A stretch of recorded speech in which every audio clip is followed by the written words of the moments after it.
Have you been wanting to study in Spain and you've been wondering how will I go about it? It has been giving you sleepless nights. Come, let me tell you. This is the latest update that you need to know about visa application to Spain. So don't miss out on this one. And just sit down, make sure you jot detail by detail. So now, study visa application process Spain 2025 latest update.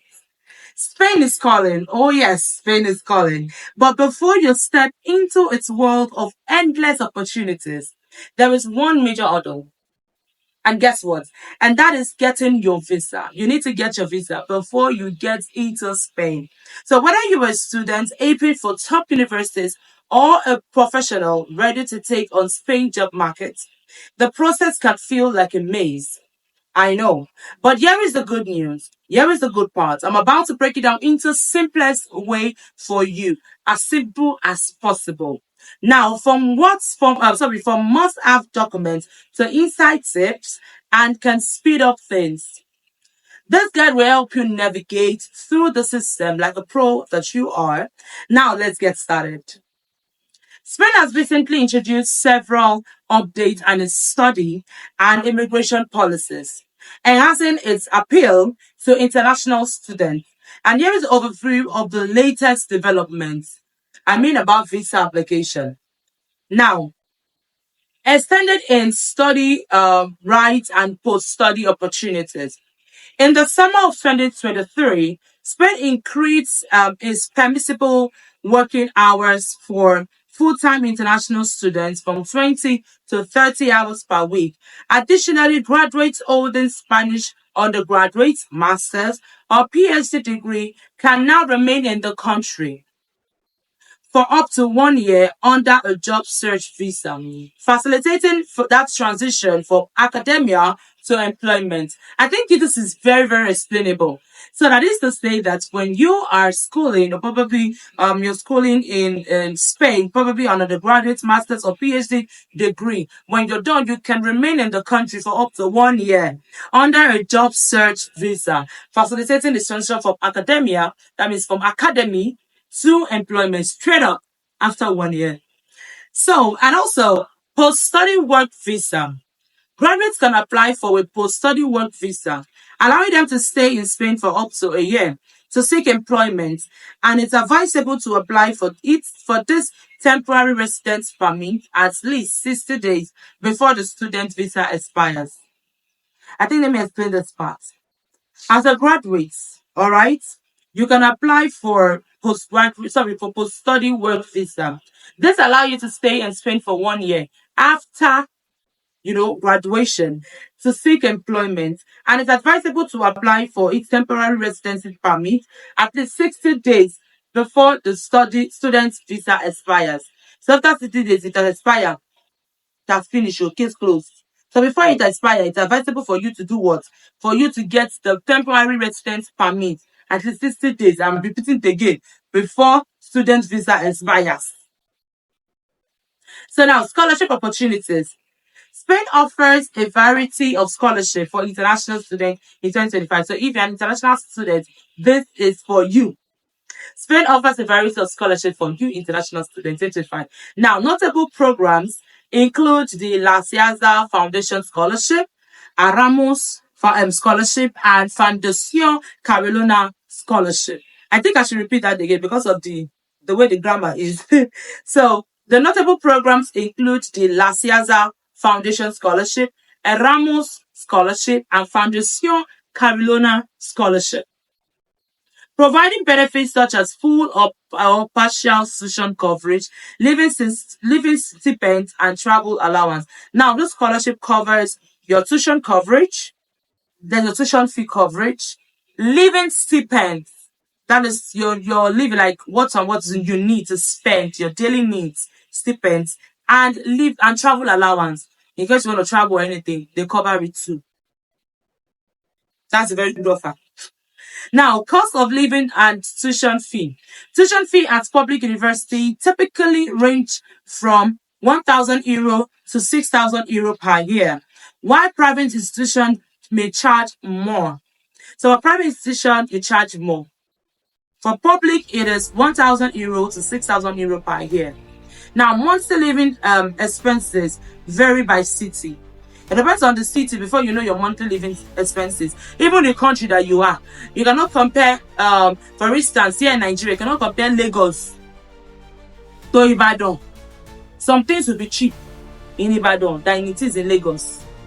Sure, you understand. So when you're going to Spain, you're going to another country, you should not expect that all the cities will have the same allowance, the same living allowance, sorry, monthly living expenses that you will spend. It varies.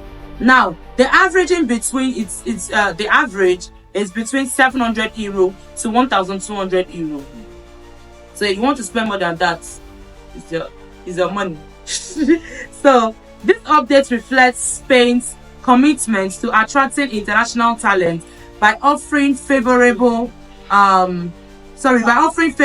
study and work conditions. I'll repeat again. This update reflects Spain's commitment to attracting international talent by offering favorable study and work conditions. We have study visa application for Spain. If you are planning to study in Spain during or after your studies, or to work during or after your studies, you will need to apply for a corporate visa. Definitely, you have to apply. You will not fly now. You will apply. So now, below is a step-by-step guide for both the for the student visa. So one, we have study visa for Spain. So if you're not from the EU or EEA or Switzerland and you plan to study in Spain for more than 90 days, you will need a student visa. Let me repeat that again for the sake of people that didn't get this clearly. If you're not from the EU, EEA or Switzerland and you plan to study in Spain for more than 90 days, you will need a student visa for that. And now these are the type of study visas. We have short-term study visa, that is less than 90 days. For short courses, language programs or training. This is for short courses, language program or training. That is for the short-term study visa, and that's for 90 days. Less than 90 days. That is 3 months. And then we have steps to apply for the study visa. 1, get admission to a Spanish institution. That's the first thing you need to do.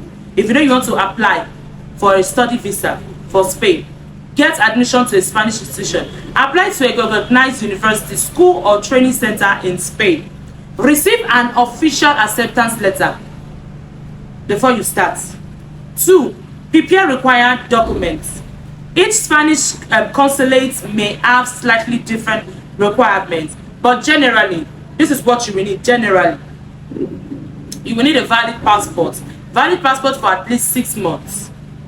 You will need a visa application form, filled or signed.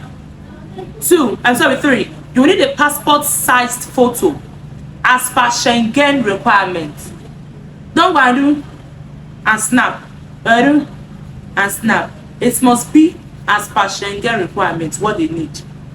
Acceptance letter from a Spanish institution. And you need a proof of sufficient fund. Either 600 euro to 700 euro per month for living expenses. Medical insurance covering at least 30,000 euro. You will need proof of accommodation, either rental contract, university dorm confirmation, or letter from a host. You will need where you will stay, proof of where you will stay. You will need a medical certificate confirming that you do not have an infectious disease. And also criminal record certificate from your home country. If you know you're staying more than 6 months, make sure you do not have any crime. You do not have any crime. Make sure that you are crime free. You are criminal free. You are free from any crime in your country before you go to another country. That's what they call home country. So if you know that probably you have stolen anything, even if it's Maggie that you steal, anything you might have stolen, let it be in your country. Stay there, sit down. Don't even bother to even apply for anything. Sure, you understand. But if you know you are free from any record, from any criminal record, whether they put you in prison, maybe you did not do it or you do it, any criminal record, as far as your name is already written in one, then you cannot bother. But if you know your name is not written in any record, criminal record, then you can go. And you don't have infectious disease, you can go if you don't have. But if you have, stay in your country. Stay in your country if you don't have. Then apply at the Spanish consulate. You have to schedule an appointment at the Spanish consulate in your country. Do you get? You have to what? You have to schedule an appointment at the Spanish consulate in your country. Submit your application and pay a visa fee of 60 euro to 160 euro. Submit your application and pay the visa fee 60 euro to 160 euro. Attend an interview if required. If it's required for you to attend the interview, attend. It's not the time for you to do shakara and say, I don't feel like attending. I don't think it's important. Please, every interview is important. If they tell you, Brother Wale, come. Mr. Wale, come. Go. It is important. Number 4, wait for processing. And processing time take up to 1 to 3 months, depending on your country. 1 to 3 months, depending on your country. That is the processing time. You have to wait because they have to process it. They have to check every of the things you might have filled. Number 5, travel to Spain and get a resident permit. If your visa is more than 6 months, you must apply for a foreigner identity card, and that's TIE. I'm repeating that number 5 again. Travel to Spain and get resident permit. If your visa is more than 6 months, you must apply for a foreigner identity card, TIE, within 30 days of arriving in Spain. Visit the local immigration office to get your residence permit. And the name of the local immigration office is Extranjeria. You have to visit them to get your residence permit. Then, can you work with your study visa? I know you might be thinking that. I think that's a question that might be in your mind next. The answer is yes, a big yes. You can work part-time, up to 20 hours per week with your study visa, but your employer must get a special permit. Do you understand that? So now the final tip is start early. The process can take months, so you have to start early. You have to start on time. And you have to what? You have to double check. Consulate specific requirements. Each country has slight difference. You have to double check to make sure that you're not making mistake that will pull you down or pull you out. You have to have extra copies of all your documents, all the documents. You have to have an extra copy of them all.